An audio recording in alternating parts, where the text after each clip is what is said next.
Well, good morning, everyone. Thank you for joining us today for our training on internal governance.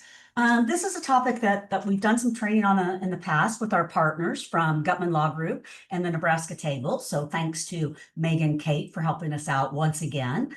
Really with all these times that we're living in, one of the smartest and safest things you can do is to get your governance house in order. Like, don't give anybody any reason to start poking around in your nonprofit and could cause challenges. So that's what we're going to talk about today. I do want to let you know that we are recording this session. And so we'll take it from there. And with that, Meg, kick us off. Yeah, hi. Thanks, everyone. And thanks, Anne, for bringing the gang back together to do this. My portion of this training is to talk a little bit about risks and responsibilities for nonprofits and nerding out a little bit on the 990s. So we can advance to the next slide. And just to ground us, so when we did this training initially, the image here were a series of headlines starting on January 8th. You may recall from basically Jump, the administration has been the unprecedented amounts of federal executive orders, uh, ideas about investigating and actual investigations into IRS status of nonprofits, myriad legal challenges, and changes of language in our federal grant system. It's just been kind of chaotic. And so one of the things I really care about, we really care about, is making sure nonprofits are as prepared as possible for any potential investigation, that you are prepared in case you need to be a plaintiff and fight back for your community, your funding, your organization, and that we all are doing best practice and that we're able to help you ensure that you're doing best practice. Since then, there's a better, more symbolic picture of what's happening, and it's that democracy seems to be crumbling and our institutions seem to be crumbling a little bit in front of us. This picture was taken yesterday of the White House. So anyway, that's why we're here. We're trying to save and improve upon systems and infrastructure that can work, could be better, but are worth fighting for, and that includes our nonprofit network. Next slide. So let's talk about the 990. This is a public document. When I talk to a lot of nonprofits, I don't think beyond like scoping out what executive directors are making or potentially learning what your colleagues' expenditures are for the year, that we really think a lot about how much information we are putting out into the world on these 990s. And I also, as an executive director who goes through the process with her board year over year, I'm not sure that we've really impressed upon our board what their duties are with this document and what is in this document that we need to make sure we can back up with evidence on the back end. So I just want to walk us through a handful of things. I know people are still working on their 2024 990, so this could be timely for you as well. The first piece is this question on part 4, where it asks if your organization engaged in lobbying activities. I do think this is an area the IRS could get very interested in, and it's one of those questions that could also trigger all sorts of chain reactions. For example, how are you funded? What funding were you using to lobby? How did you raise that funding? How are you keeping your federal grant money if you get it, or your state grant money if you get it, separate from those lobbying expenditures? Um, so I think that lobbying could trigger a bunch of things, and you don't need to be scared of it. C3s, of course, can and should lobby. You just have to make sure that your books um, demonstrate where those expenditures were. And again, there's 2 different tests that the IRS looks at to determine whether or not a C3 has maintained their lobby limits, because of course C3s cannot do unlimited lobbying. So one test is the IRS looks at if it's an insubstantial part of your work, and that has never really been tested. It's not a defined term. So this group of individuals in this training would suggest you just don't rely on that. And instead, if you have not, that you select the Section 501H election. So next slide. And if you're not sure what that is, it's so easy. It's this form right here. And I've highlighted the thing you have to put in. and you file it once, and then you check a box on your 990 forever, and you send it to your accountant and you make sure you have record of this. You can also revoke it if you decide you are no longer lobbying. But again, when we say you need to elect 501H, this is truly all you have to do.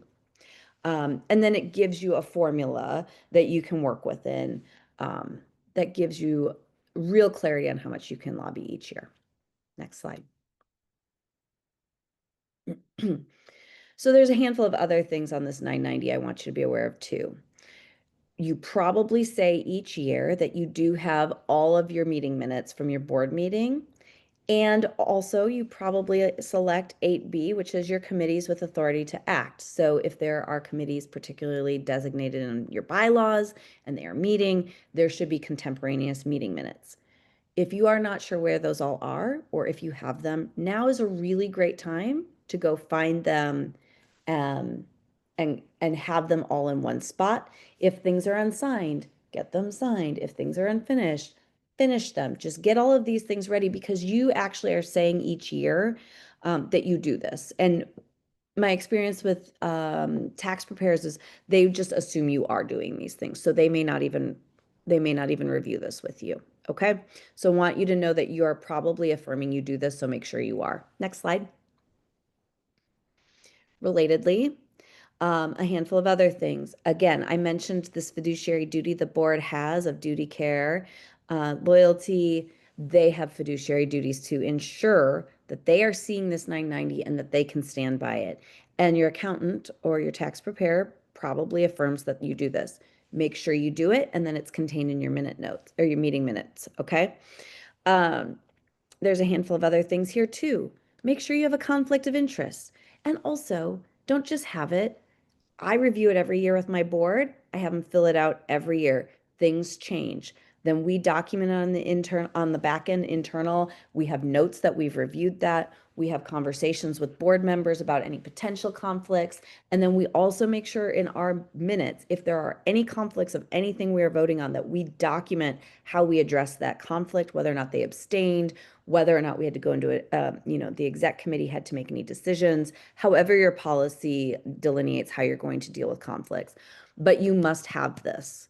Also, did the organization have a written whistleblower and a written document retention and destruction policy? We can talk more about that later. I think Kate can talk a little bit more about the importance of retention and destruction. We can answer questions about it too. But you say you have those. It's not just that you have them. You should be bringing them out and making sure your staff and your board know about them and know how to use them and why. All right, next slide. And NAM has great templates. We can also support you if you are like, I don't know if we may need to update these. And then finally, we did talk about the lobbying components. If you are lobbying, you will fill out Schedule C. This is a snapshot of a part of a Schedule C. And there's two important things you need to know. One, there's two types of lobbying, grassroots and direct. And two, you need to differentiate between them in your lobbying report. Here's that formula below that under letter F that details that formula of how much you can actually lobby. And that's direct lobbying and grassroots combined, or just direct all the way. What's important to note is of that full amount you're allowed to lobby, whether it's a combination of direct and grassroots or just direct, only 25% of the allowable amount can be grassroots. And there's a variety of reasons that could be. My jaded perspective is grassroots lobbying is when we tell the people to go take action on specific legislation with their lawmakers, and they don't love that because it means lots of phone calls, emails, they're being held accountable. So they put greater restrictions on that. You need to be documenting that. I think one of my greatest areas of concern, at least watching what I see in the network, is if you have paid staff, for example, and they are on social media, on your organization, posting out a call to action saying, we care about SNAP benefits, make sure you call your federal delegation and here are their numbers and say these things. If somebody on staff was paid to do that and put that on your social media, I would expect to see something, $30 worth of grassroots lobbying time, but there should be some grassroots lobbying documented in your 990, because externally we can see you did grassroots lobbying and someone had to do it and they were probably paid to do it, right? So I think this is an area where we probably need more attention and care as a network. And there are a lot of organizations that never do that, and that is okay. But if you do it, there needs to be some line item here. And so the other thing is, if there are a lot of nonprofits that do engage in direct democracy, which are ballot initiatives and referendums, if your organization has done more than just educate, but has asked people to take a position, to sign a petition, or to vote on it, that's going to be a direct lobbying expense as well. So there's ways that you can make sure you have time tracking. I know a lot of organizations are salaried employees. You should have very specific ways to track people's time if they're doing direct lobbying, grassroots lobbying, and or that ballot initiative work. There's a lot of free apps. We are happy to share some of those. T-Sheets is the one we use, and it syncs up with QuickBooks, which does all of our, accounting payroll work. So, but there's others as well, but you need to be tracking these things. And it matters for the calculation. And then you report it. Next slide. And so, if you are in a situation where you are trying to get a C4, you want to get your 501H handled, maybe you're an organization working through becoming a C3, or people that are working through that process, now is the time. Do not delay. I know there are organizations that are in the middle of getting their 501c4 statuses, which again have the ability to do unlimited lobbying and some political work. And the IRS is not totally politicized yet, but next slide. Very recently, the president issued a memo that, among other things, directed the commissioner of the IRS to take certain actions against nonprofit entities that they think are directly or indirectly financing political violence or domestic terrorism. Of course, there is no definition of domestic terrorism in our statutes. And really, right now, the emphasis is on organizations that have been supporting Palestine.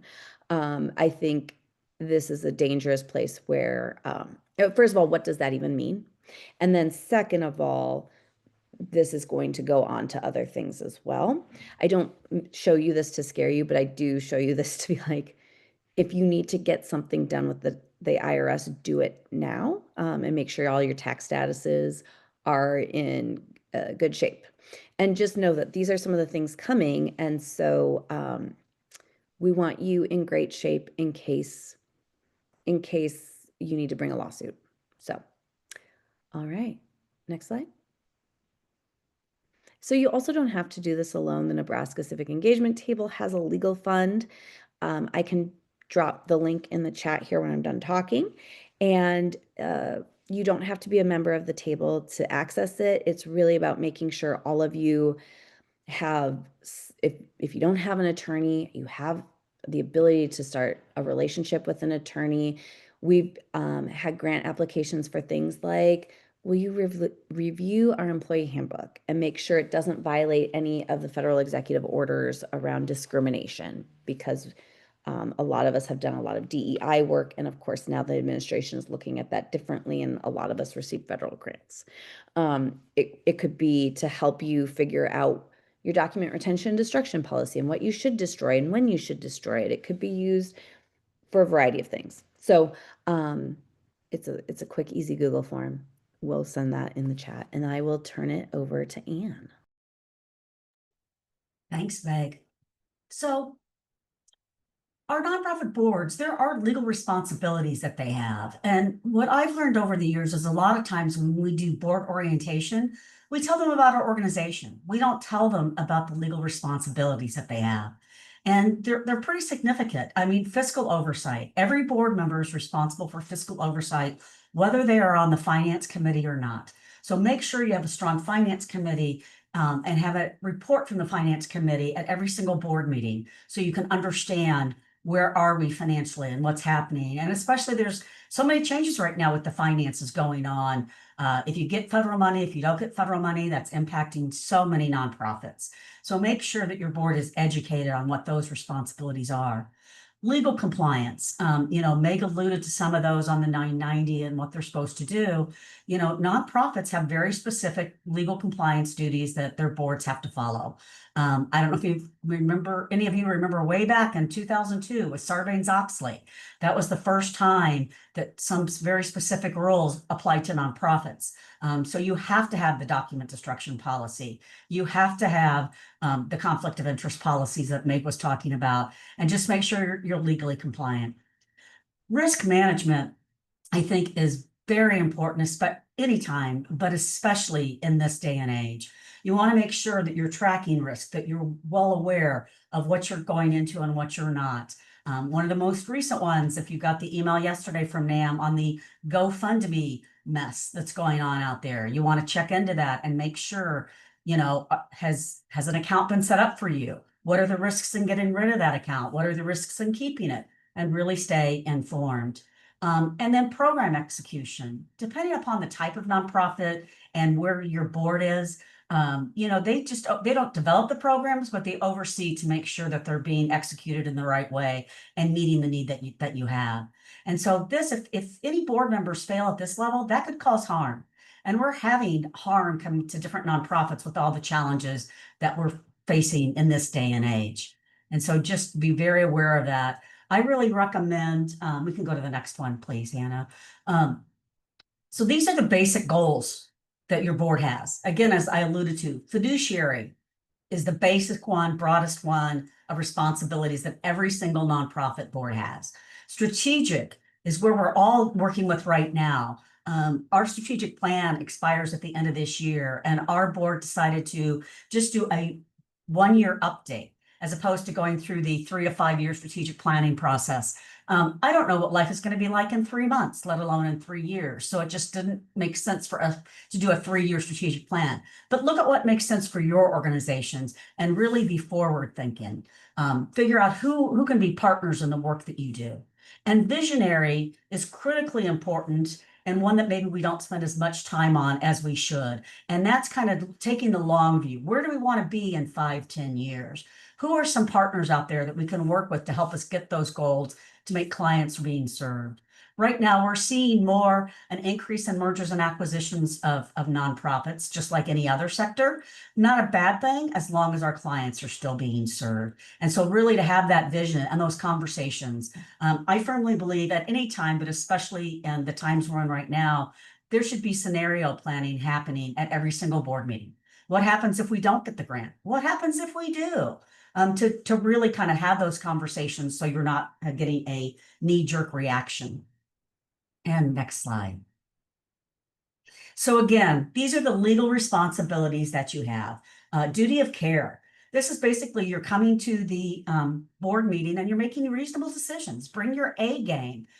Know what hat you're wearing. That's something, I was on a board once and I would have to remind people, you're here to represent the nonprofit, not your own organization. So let's look at the board, what's best for the NAM board. We have nonprofit members on our board, and they're not bringing their organizational hat, they're bringing their NAM board hat to each of those. So really make good decisions. Duty of loyalty. This is where you don't want to take action that benefits you at the expense of your organization. So for an example is maybe you're looking to do a capital campaign and a board member says, hey, I happen to own a piece of property that I will sell you and do that. No, you have to go through the process and really make smart decisions.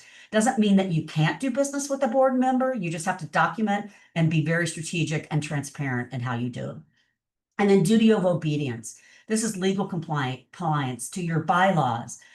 Not following your bylaws is the #1 way to get the Attorney General's office to do an investigation if you're not following your bylaws. So check those every once in a while and make sure you're doing that. To be a guardian to the mission.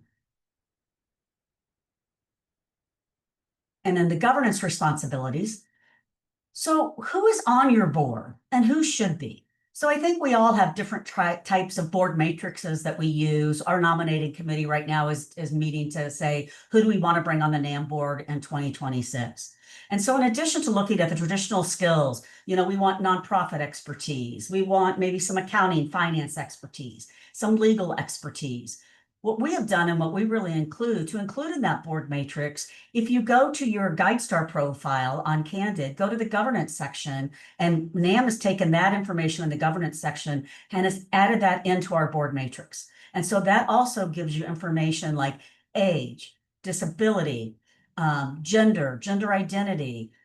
We've added geographic since we're a statewide organization. And so just really so you can have the breadth and depth. Before we did that, I had no way of knowing that I didn't have any board members under 30. Well, now I know that, so I can take positive action to rectify that. Directors and officers insurance. To be honest, I would not go on a board if they did not have directors and officers insurance. If they don't have D&O insurance, that means you as a board member are legally responsible for anything that they screw up. And again, what we talked about, the bylaws, legal compliance that you must have, the conflict of interest, whistleblower, document destruction and retention policy. And again, the IRS actually has a great website. We also, if you're a NAM member, we can get you copies of this as well. And then to tie all this together is our guidelines and principles program. Next slide, please. And so this is really an online assessment of the 12 areas of running your nonprofit business. Because we are a business, we just have a different bottom line. So the guidelines and principles, you can get there on our website. It's free to any 501c3, whether you're a member or not. You have two options. You can do the legal only questions and get a report that's much more bite-sized, or you can go through the entire guidelines and principles to look at legally compliant, strongly recommended, and recommended. And then it automatically shoots you a report that I really think of as a roadmap that you can use on your journey in nonprofit, and definitely look at the board governance. The last thing I'll say is, and we've seen more of this year with all the AI tools now. I've had members say, "Oh, isn't this great? We can use Otter to record our board meeting." To which I'm like, no, don't do that. Take notes. My two favorite words are sufficiently vague. You want enough information in your board minutes to be clear on what you do, but you really don't want to record it, because then that could be subpoenaed if somebody's going after your nonprofit. So I'm going to stop there and turn it over to Kate to take us to some employment compliance issues. Awesome. Thanks, Anne. Hello, everyone. I'm Kate Matson, and I'm an attorney with Gutman Law Group. And I have to give my usual caveat, which is this is not legal advice. It's a legal overview.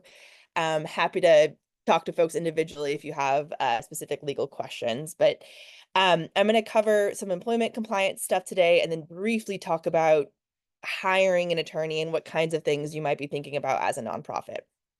You can go to the next slide.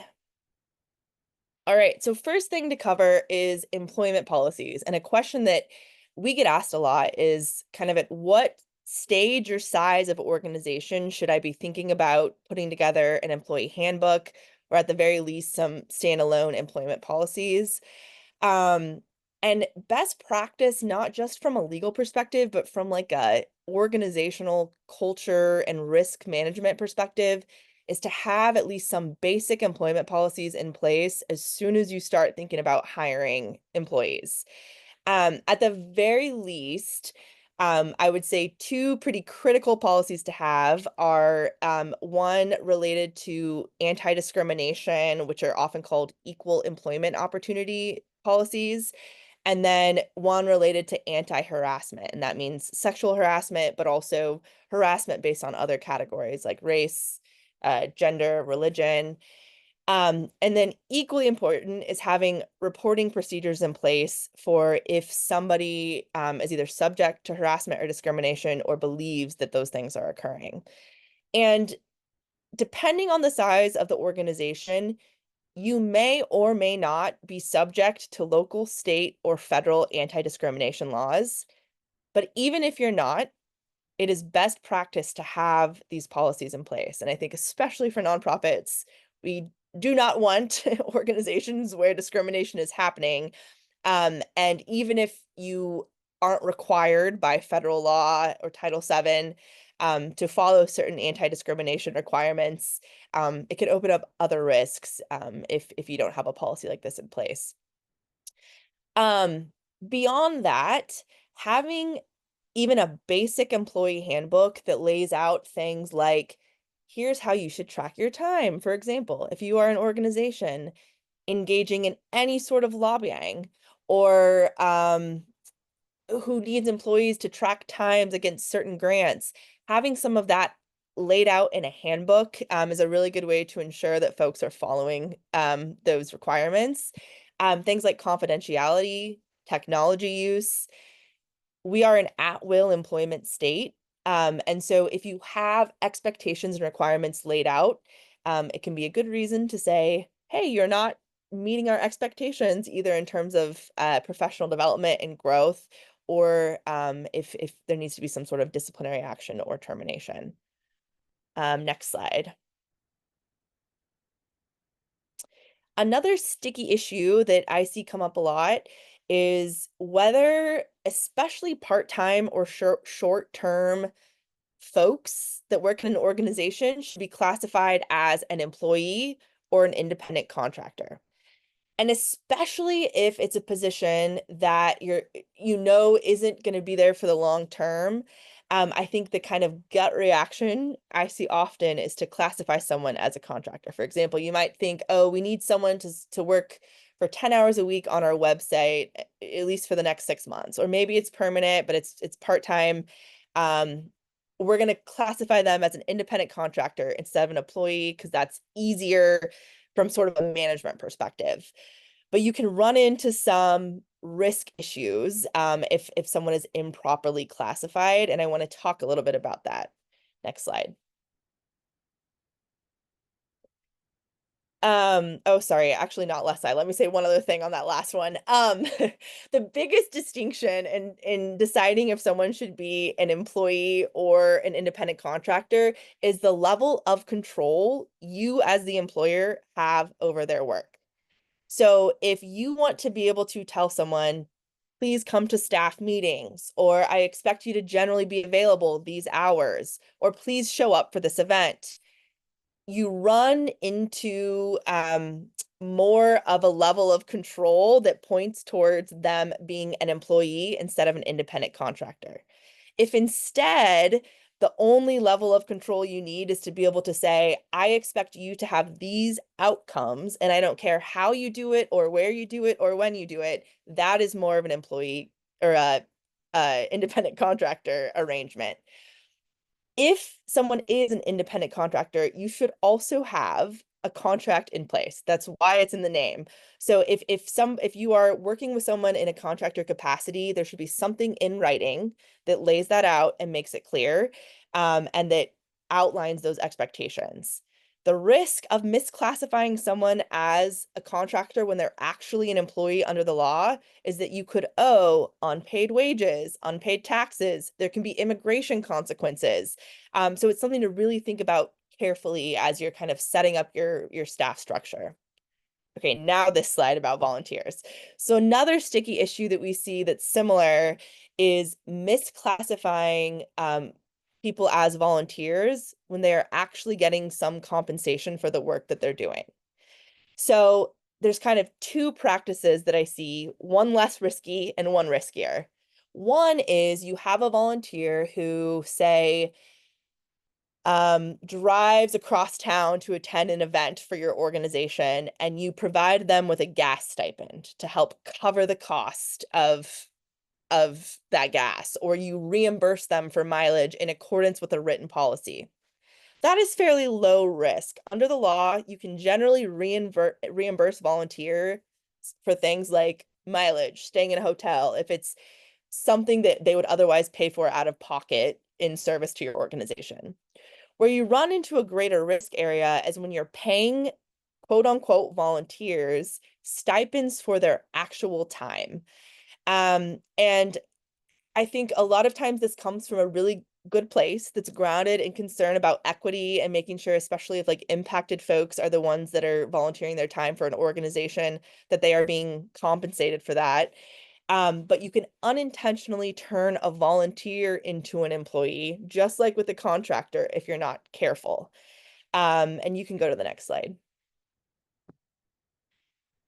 So there's a couple risks here, one for the employment and one for the employer and one for the volunteer. For the volunteer, there is actually a federal law that protects volunteers from any sort of liability for injuries or disputes that might occur while they're volunteering for an organization.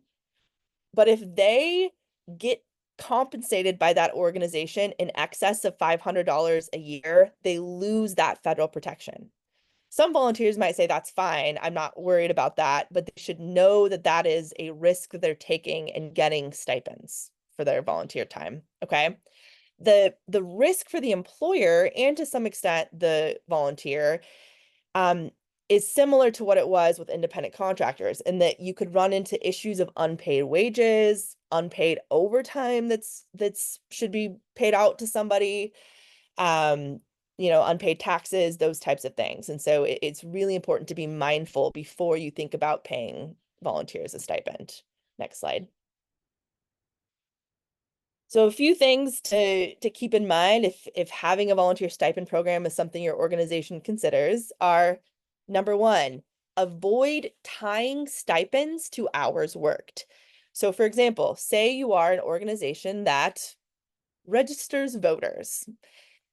You should not say for every hour you spend knocking doors for GOTV work or voter registration work, we're going to pay you $20. That is an employment relationship, and you are tying a stipend to hours worked, okay? The other thing is if a volunteer is performing a role that a staff member otherwise performs, that can get tricky. So say you're an organization that has a staff member that already does website development work or website comms work, and you then have a volunteer that you are paying a stipend to do very similar work. In the eyes of the Department of Labor, the IRS, that might look more like an employment relationship. Similarly, say you have community organizers on staff that collect petition signatures for ballot measures, and that's like most of what those organizers do. If you then pay quote unquote volunteers to also collect signatures for ballot measures, that gets a little bit sticky. And the other thing is paying more than what's called a nominal fee to volunteers is a risk area. So under under labor law, the rule is no more than 20% of what an organization would pay an employee to perform those same services is considered nominal. So say you have an employee that you pay $1,000 a week to knock doors for GOTV work.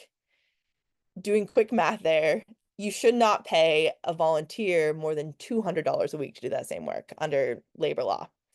So what I would say is if you are an organization that's considering a volunteer stipend program, your best bet is probably to just check in with an attorney first and make sure you've structured it in a way that is compliant with the law. All right, next slide.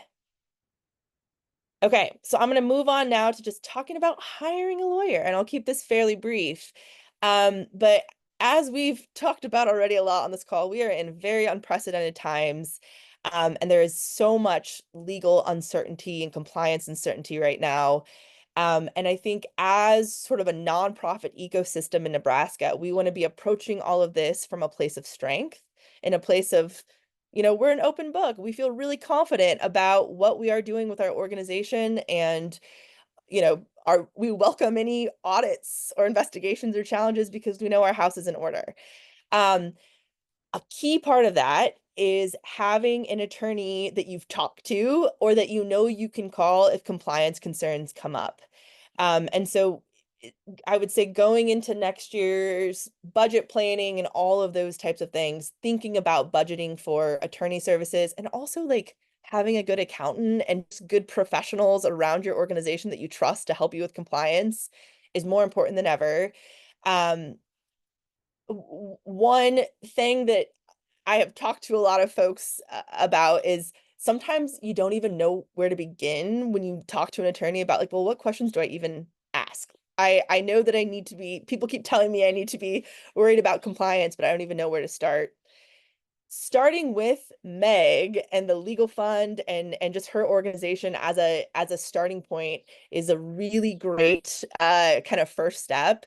She is an attorney and can help people figure out, okay, here are maybe your risk areas that you should talk to an attorney about, and hire a private attorney to talk to. And then also any good attorney should be able to help you kind of figure out what the questions to ask are. So don't let that stop you from talking to somebody. And I would say that the sooner you can involve legal counsel or risk mitigation work on the front end of a project, the more it saves you expenses in the long term. It saves headaches. So it's my pitch to talk to a lawyer sooner rather than later. Next slide. And this is just a list of some of the things lawyers can help with, which you all probably know. It's reviewing and drafting policies and contracts, general employment advising, advising on tax exempt issues, things dealing with your 990, or just more specific things like lobbying. How do we set this up in a compliant way? How are we tracking time in a compliant way? And if you ever have even an inkling that there might be some sort of audit or lawsuit that could come up, say you have an employee that you think is potentially disgruntled or frustrated, the sooner you can talk to an attorney and just say, hey, this came up, what should I do? Or get on an attorney's radar, the better. Next slide. Okay, this is a long and detailed list, so I'm not going to read this verbatim, but when you are hiring an attorney, if you don't currently have an attorney or you have one and you're thinking about looking for other attorneys, some questions to ask are, do you have experience with nonprofit organizations? And that sounds obvious, but there are a lot of attorneys that don't, and it's a very nuanced and specific area of the law. If you are a C3, you want to make sure they have experience with 501c3s. If you are a C4 or are thinking about getting an affiliated 501c4, you should make sure they are an attorney with experience in that. The other thing is, if you are an organization that works on a specific subject matter, for example, immigration, housing, you may want to also talk with a firm with some specialized experience in that area. Sometimes that won't be the same attorney though, right? Like I have a specialty in nonprofit law, but not housing law. So I can advise up to a certain point, but if there's expertise needed in, certain federal contracting related to housing, I would probably need to refer you out. And then the other thing to ask is if the attorney you're hiring also has capacity at their firm for things like litigation in the event you need that. Next slide. And the only other thing I will mention is don't hesitate to have upfront conversations with an attorney or prospective attorney about fees. And if you ask an attorney to do a project or research something, you can ask for a cost estimate or a time estimate. That I always love having those conversations on the front end, so there's not a surprise on the back end. And there's flexibility often with attorneys too in terms of how things are billed. And so you can ask about, is this hourly? Can we do a flat rate? And especially folks that work with nonprofits often have some flexibility with that. So I will leave it there, but happy to take questions. Thanks, Kate. There's a question in the chat about what to document in meeting notes and what not to. And I'm happy to share NAM's template. We have a very simple template where I list all the board members so I can easily check off, yes, they were there, no, they weren't. And then we have, like a history, mission moment, what was it, who did it? And then for specific board items, it would, we'd list it and then decide, is this information only? Is there action taken? I never do go to the level of detail that Meg asked the question on blah, blah, blah, blah. One of my other favorite phrases is a discussion ensued. And so then you just talk about that. So you have enough information that you can answer the question, or not answer the questions, that you can go back to the notes a year or two from now and say, that makes sense, and you don't have to. And so again, Hannah, thank you for putting that in the chat. Last chance for questions. So hopefully I answered that question, and if you need more information, just raise your hand, let me know. I think one thing I would add too, just from a practicality standpoint, 5 years from now, if there's a new ED, they should be able to look back and understand what decisions were made. And there should be a record of you want your financials accepted. Yes. I would get that in there. You want to show that the 990 was like, think about all the things on your 990. We reviewed the 990. The board made a motion to accept the 990 and to allow the executive director to file, like showing that you're following your, to Ann's point, showing that you follow your bylaws, quorum was established, showing if or when there was a conflict and how you addressed it, like dealing with the things that could also, it should just be a record that protects you against investigation and helps future people know what you were doing and why. And no other details should be in it from my perspective. I agree with Ann 100%. Like no details, because so when I used to sue organizations for things, I would start with, let me see your bylaws, or let me see your bylaws, let me see your minutes. And then you look at the minutes and you use that to determine if there were breaches of duties, if there were shenanigans. And it looks like people want a template. Yeah, great point. Um, I'm dropping in the chat a link to one of the NAM trainings that NAM offers called Board Masters. And it's a very intensive 4-hour training. We can do it on Zoom. You can do it in person for 4 hours. This week, actually, the NAM board is meeting an hour a day over lunch to go through the Board Masters program. We do that every couple of years with our board as that changes. We developed this in partnership with lots of organizations, Leadership Omaha, United Way, the Community Foundation, UNO. Again, because unless you've been on a really good or a really bad board, most people don't have a clue. Your private sector board members, they don't have to worry about restricted and unrestricted funds and grants. So this really gives you a deep dive into that. So if you're interested in that, there's a link to more information on Board Masters. We Other can put questions? a template in the follow-up email for the notes, and we can put our template in the follow-up email that we send out. Are there any other questions? Last chance for questions.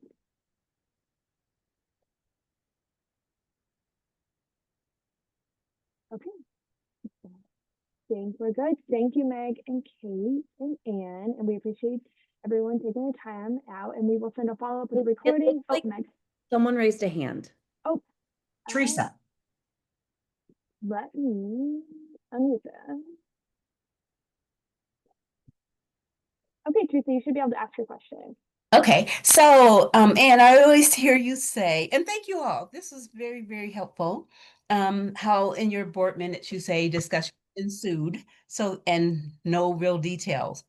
So I know a lot of people now are jumping into the board meetings if you do something online, or even with the chat GB, not chat, the AI, the note taker. Do you prohibit people then from using the note taker, because then you always have that detail of your board meeting, even if it says a discussion ensued?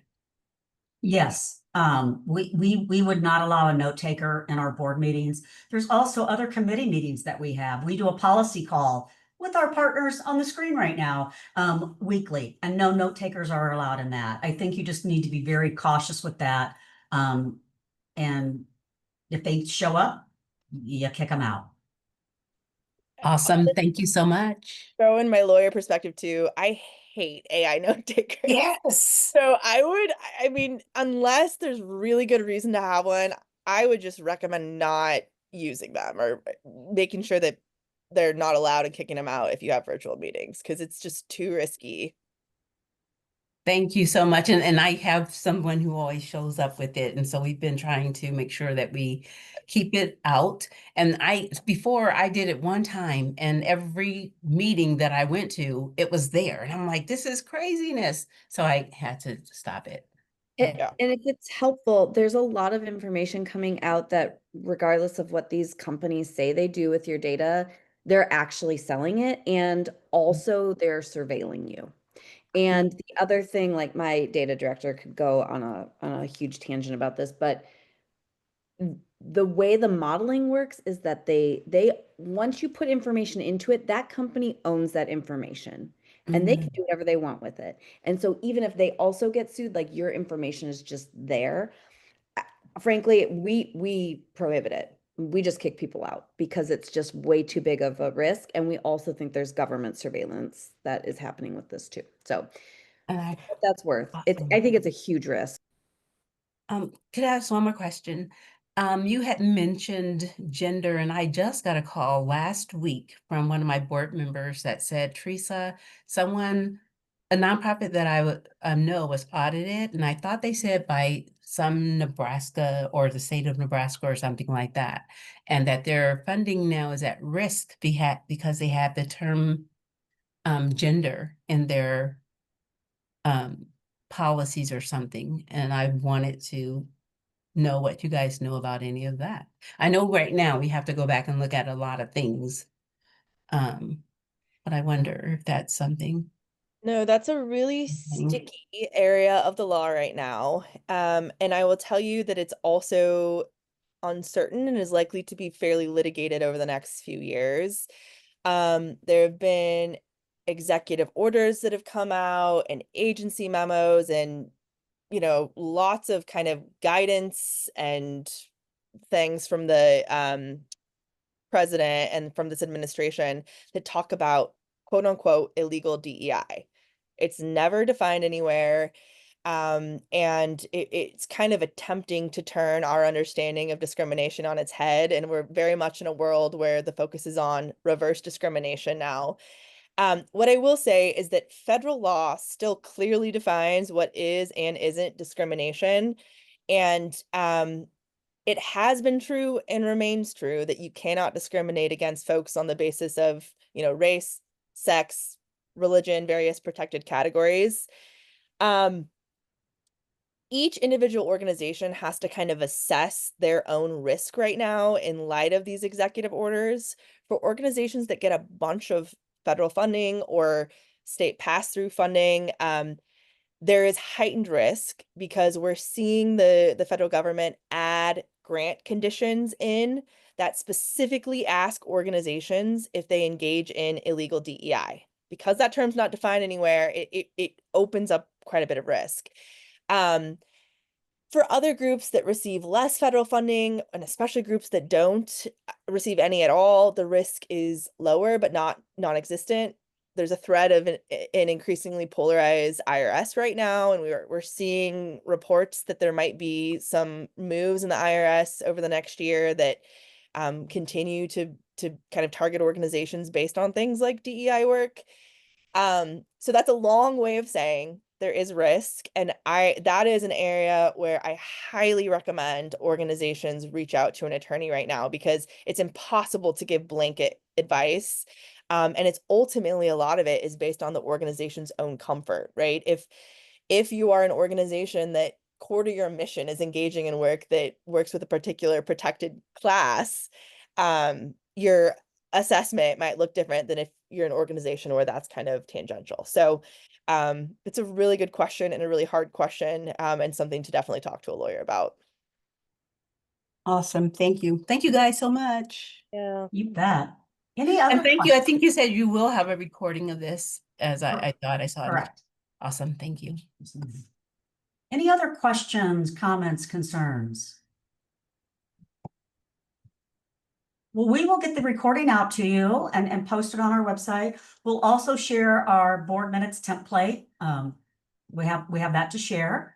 And as you think of any other questions, feel free to reach out to the table, to Gutman Law, or to NAM, and we'll do whatever we can to help you through these times. With that, we'll give you a whopping 9 minutes back to your day. Thank you. Thank you. Take care. You too. Bye-bye. Bye-bye.